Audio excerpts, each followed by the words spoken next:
முதல்ல வெங்காயத்தை அரைச்சிக்கலாம் வாங்க.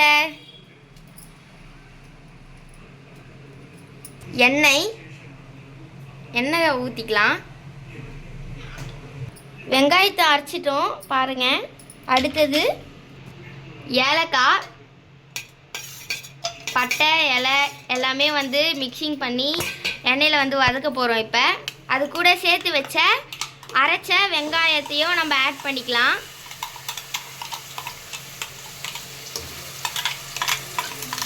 பாருங்க, எல்லாத்தையும் இப்போ நம்ம மிக்ஸ் பண்ண போகிறோம். பச்சை மிளகா நல்லா வதக்கிக்கலாம். இப்போ வாங்க இப்போ தக்காளி அரைப்போம். எல்லாத்தையும் நம்ம மிக்ஸி ஜாரில் போட்டுக்கலாம். பார்த்தீங்கன்னா அரைச்சி எடுத்தாச்சு. இப்போ இதை நல்லா வதக்கிட்டு இஞ்சி பூண்டை இடித்து போட்டுக்கலாம். வாங்க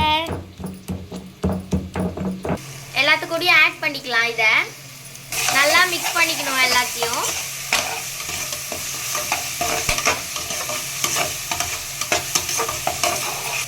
அரைச்சி வச்ச தக்காளி பேஸ்ட் ஆட் பண்ணிக்கலாம். நம்ம ஆட் பண்ணி நம்ம வெங்காயத்தை எப்படி மிக்ஸ் பண்ணுமோ அதே மாதிரி தக்காளியும் இப்போ மிக்ஸ் பண்ண போகிறோம்.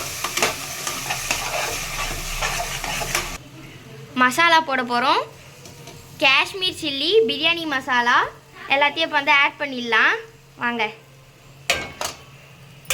போட்டாச்சு. எல்லா மசாலாவும் இப்போ மிக்ஸ் பண்ண போகிறோம்.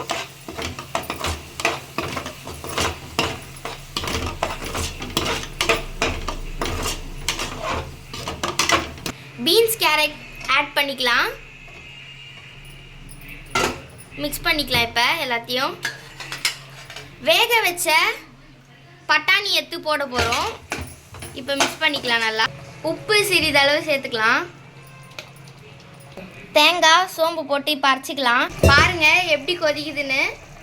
இந்த ஸ்டேஜில் அரைச்ச தேங்காய் விதை சேர்க்கலாம். வாங்க மிக்ஸ் பண்ணலாம். இப்போ தேங்காய் விதை சேர்த்ததும் ரொம்ப நேரம் கொதிக்க விடக்கூடாது. குருமா வச்சாச்சு. இப்போ அதுக்கு செய்யணும்ல, சப்பாத்தி சொல்லலாம். வாங்க குட்டி வச்ச சப்பாத்தியை தோசைக்கல்ல போட்டுக்கலாம். பாருங்க சப்பாத்தி ரெடி ஆயிடுச்சு. இது தூக்கி ஒரு தட்டில் போட்டுருவோம். சப்பாத்தி ரெடி, வெஜ் குருமாவும் ரெடி. சாப்பிட்டு எப்படி இருக்குன்னு சொல்லலாம். Okay, bye friends.